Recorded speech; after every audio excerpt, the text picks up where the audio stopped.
सिर्फ 45 मिनट यदि थोड़ी सी भी देर होती तो शेख हसीना का वही हश्र होता बांग्लादेश में जो उनके पिता शेख मुजीबुर रहमान का हुआ था। बांग्लादेश के सेना अध्यक्ष वकारुज्जमा ने सीधी चेतावनी दे दी, मैडम आपके पास 45 मिनट हैं, इतनी देर में आप मुल्क को छोड़ दीजिए। शेख हसीना ने देरी नहीं की क्योंकि वो एक बार अपने पिता और पूरे परिवार को खो चुकी थी। वो तुरंत उड़कर हिंदुस्तान पहुंच गई। हिंदुस्तान में उनकी राष्ट्रीय सुरक्षा सलाहकार डोभाल से मुलाकात हो चुकी है। अब उसके आगे क्या होना है, अभी रास्ता तय होना है। वैसे उनको जाना तो था लंदन, लेकिन अभी शायद कुछ बातचीत ऐसी चल रही है तो कुछ दिनों के लिए उनको हिंदुस्तान में रुकना होगा। नमस्कार, मैं हूं राजकिशोर। बुलंद भारत टीवी पर जब आपके शेख हसीना के हिंदुस्तान आने की बात कर रहा हूं आपसे, तो याद आ रहा है कि कैसे एक बार उनको और भी यहां पर शरण लेनी पड़ी थी। अभी वो निर्वासित प्रधानमंत्री के तौर पर यहां पर हैं। एक समय वो शेख मुजीबुर रहमान यानी बंग बंधु की बेटी के रूप में 1975 से 1981 तक यहां शरणार्थी बनकर रही। तब भारत में इंदिरा गांधी प्रधानमंत्री थी और उन्होंने यहां पर उनको शरण दी थी।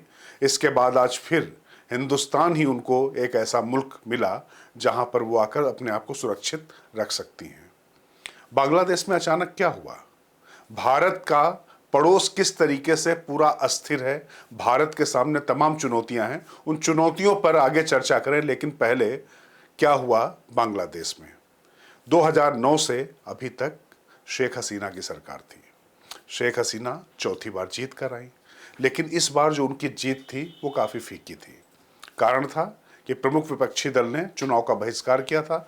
मात्र 25% यानी एक चौथाई वोट ही पड़ा था और उसके बाद से ही असंतोष बढ़ता जा रहा था।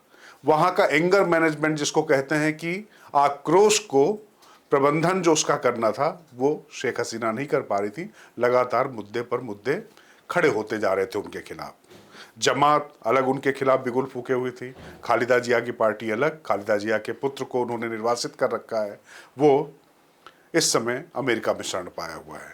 लेकिन इस समय जो स्थिति पूरे बांग्लादेश की है वो बहुत ही अजीबोगरीब हालात से गुजर रही है।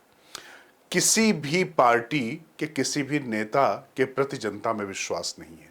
आक्रोश इतना बढ़ता जा रहा है कि 300 लोगों की मृत्यु हो चुकी है। दंगे होते जा रहे हैं।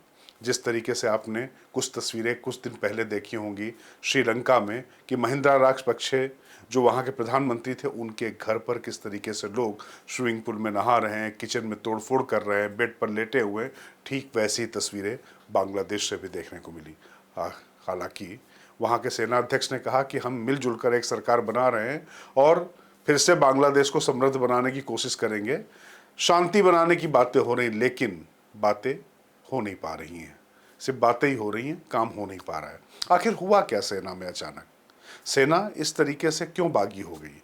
क्योंकि शेख हसीना ने अपने हिसाब से ही वहाँ पर पूरी गोटियाँ सेट करके रखी हुई थी।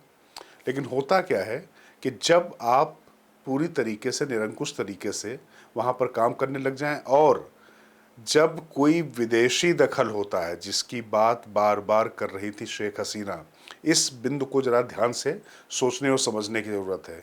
क्योंकि होता क्या है कि तमाम देश हैं जो आपकी प्रगति से और आपके लिए जब कुछ बेहतर हो रहा हो तो उसको वो बर्दाश्त नहीं कर पाते हैं।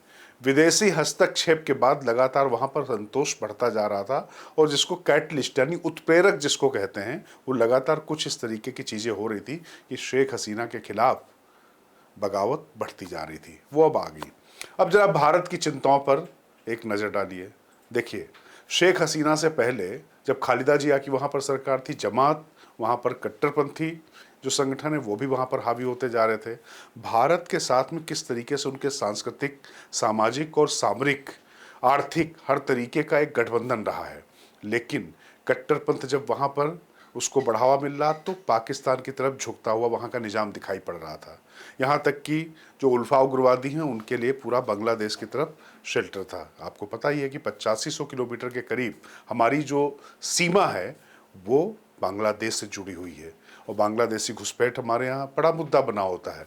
उस पर चर्चा कभी फिर और करेंगे। लेकिन आप ये समझिए कि बांग्लादेश में जब भारत के थोड़ा सा मुफीद सरकार ना हो तो हमारे लिए चुनौतियां कैसी बढ़ जाती हैं। तो ये एक बड़ी चिंता है, क्योंकि अगर सेना के हाथ में भी सरकार रहती है तो सेना तो अपने तरीके से काम करती है, और आपको पता है कि पाकिस्तान में सेना ने किस तरीके से उसको एक रोग स्टेट यानी फेल स्टेट बनाकर रख दिया है।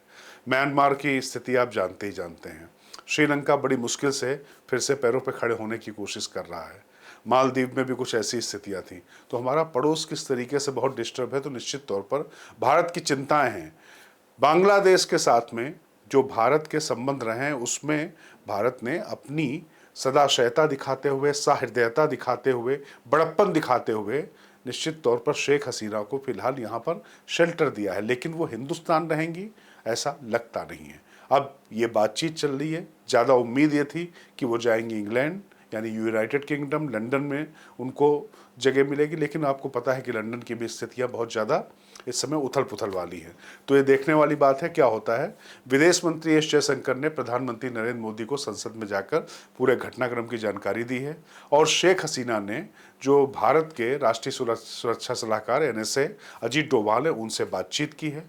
उम्मीद की जा रही है कि शेख हसीना कुछ दिन यहाँ पर रुकेंगी, लेकिन मीडिया से उनको कितना इंटरेक्ट करना है वो करना शायद चाहेंगी, लेकिन भारत किस तरीके से सोचता देखता है आने वाले कुछ समय में पता चलेगा। तो इस मसले पर जो भी अपडेट होगा उससे हम आपको वाकिफ कराते रहेंगे। लेकिन याद तो आ रहा है कि इतिहास कैसे अपने आप को एक बार फिर से दोहरा रहा है। 1975 से 1981 तक यहाँ पर वो निर्वासित जीवन बिता चुकी हैं। क्या अब फिर से शेख हसीना के सामने वही हालात आ गए हैं? मुझे अभी दीजिए इजाज़त। मैं राजकिशोर, बुलंद भारत टीवी, ताकत आपकी।